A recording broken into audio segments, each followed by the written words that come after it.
Bom dia, alunos do terceiro ano, tudo bem? Na aula de hoje vamos falar sobre copolímeros, tá? Uma continuação do que vimos na aula passada. Então, recapitulando, lá na aula passada, a gente viu alguns exemplos de polímeros de adição, ou seja, eram aqueles polímeros obtidos a partir de um único monômero, tá? Mas, a partir de agora, a gente vai estar estudando e entendendo o que são copolímeros, tá? Que nada mais é do que um polímero obtido pela adição de dois ou mais monômeros diferentes entre si. Então, ao contrário de ter um único monômero de origem de um determinado polímero, agora a gente tem a junção, tá? De polímeros de adição. Então, na imagem embaixo também você pode acompanhar. Os copolímeros são obtidos pelos mecanismos de adição, assim como os polímeros de adição, mas com monômeros distintos, tá? E por que isso é importante, esse estudo, gente? Porque esses polímeros, né, obtidos por copolimerização, eles apresentam propriedades completamente diferentes das apresentadas inicialmente por dois monômeros, tá?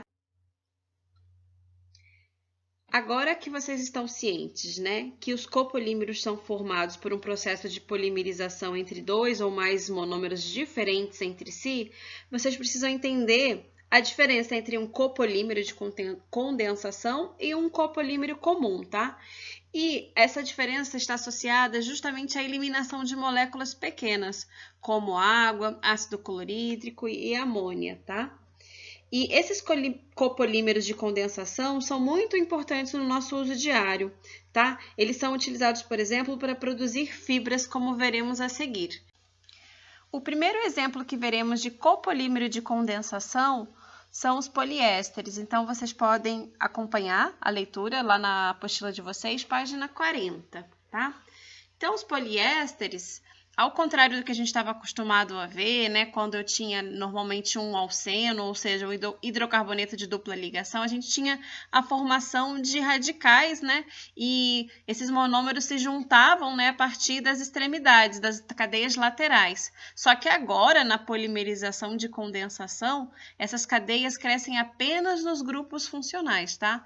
E essa é a razão da qual, né, essas moléculas formam excelentes fibras, pois podem ser acomodadas lado a lado, esticando o produto aquecido e forçando-o através de um furo fino. Bem, já que a gente está falando que os poliésteres estão associados às fibras, eles são muito vistos no preparo de linhas de pescas, fibras têxteis, fitas de vídeo e também na fabricação de garrafas PETs, tá, pessoal? Então, saibam que o PET é um copolímero de condensação, tá? Do tipo poliéster. Olha só que interessante a reação que acontece para a fabricação da garrafa PET. Então, no geral, a gente tem um ácido carboxílico, olha, reagindo com uma molécula de álcool, tá? O etilenoglicol. Aí eu tenho a formação do PET. E lembra que o copolímero de condensação sempre elimina alguma coisa, como água, ácido clorídrico, amônia. Então, ó, tá aí. Essa reação de formulação do PET elimina uma molécula de água. E aqui alguns detalhes importantes, tá? Esse polímero obtido a partir da reação, né, entre o etilenoglicol e o ácido tereftálico tem grande utilidade, baixo custo de processamento e resistência térmica, química e mecânica. Além disso, apresenta boa transparência e brilho. Então, tá aí o exemplo de um poliéster. E agora vamos para as poliamidas. As poliamidas, elas são feitas, né, a partir de reações que acontecem, no geral, entre um ácido carboxílico e uma amida, tá? Então, olha, e o ácido carboxílico em questão é o ácido hexanodioico, tá? E olha que interessante, né? Nessas cadeias, né, a gente tem heteroátomos, as presenças de, por exemplo, oxigênio, nitrogênio, com interação com o hidrogênio. Então, permite a formação de ligações de hidrogênio entre essas cadeias, o que garante, de certa forma, grande resistência e atração, tá? Só que, como eu falei, né, já que faz ligação de hidrogênio, o inconveniente é que essas poliamidas, elas podem estar reagindo com as moléculas de água, tá? Ou seja, aderindo à umidade. Então, apesar disso, os nylos são polímeros de alta resistência à abrasão e ao ataque de agentes químicos, tá? Por serem moldáveis e bastante fortes, são utilizados na produção de embalagens, fibras têxteis, fios de pesca, fabricação de tapetes, meias e assim vai. Então, tá aqui, olha, um mecanismo demonstrando o processo onde eu tenho monômeros de origem provenientes de ácido carboxílicos e amida, tá? E a formação de fibras. Ah, olha um detalhe, uma curiosidade interessante. Vocês já ouviram falar sobre Kevlar? As poliamidas têm se destacado no cenário dos polímeros. O avanço das pesquisas nesse ramo vem sendo fundamental para a obtenção de materiais modernos de alta resistência ao impacto e ao ataque químico.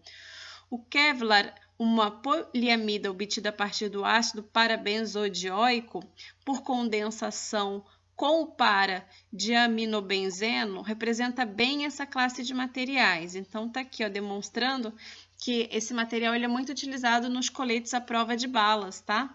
Devido a ter grande resistência a impactos. Então, tá aí a representação, novamente, olha. Um ácido carboxílico reagindo com uma amida para a formulação dos coletes à prova de balas. A partir de agora, veremos dois exemplos de resinas, tá?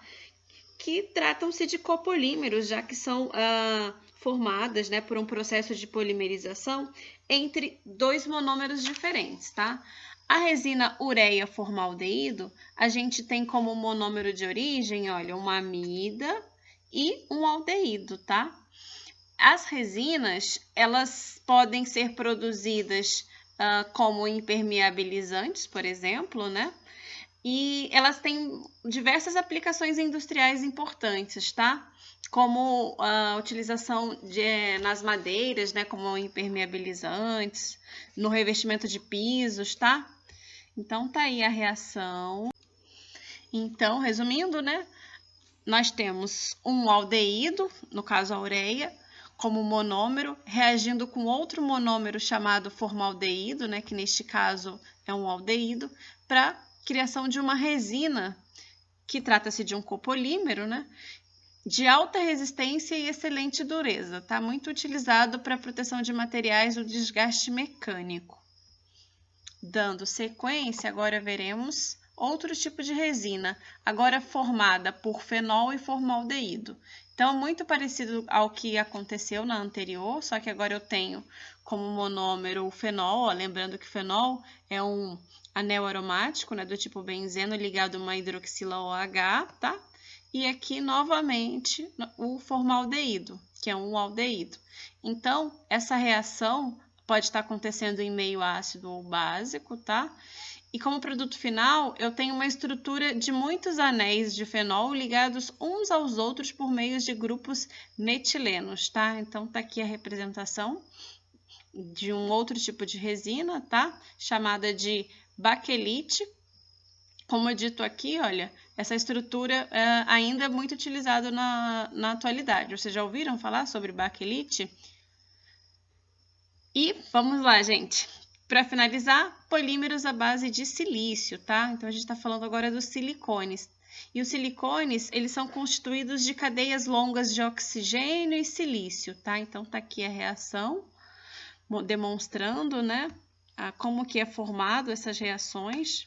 Um detalhe interessante é que o silício tem a capacidade de tetravalência, devido a estar na família 4A da tabela periódica, né? Então, ele consegue fazer várias ligações.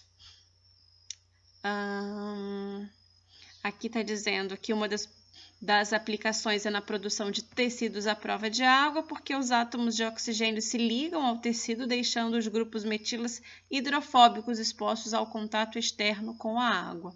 O silicone também é usado na produção de colas quentes e aparelhos ortodônticos, além, é claro, de seu grande uso em processos estéticos.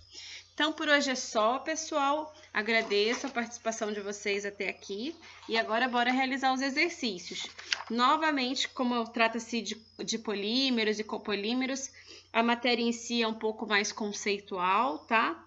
E aí, vocês, por favor, realizem as atividades da página 44 a 45, exercícios de número 1 a 4, tá bom? Aí, assim, finalizamos as duas aulas relacionadas aos polímeros.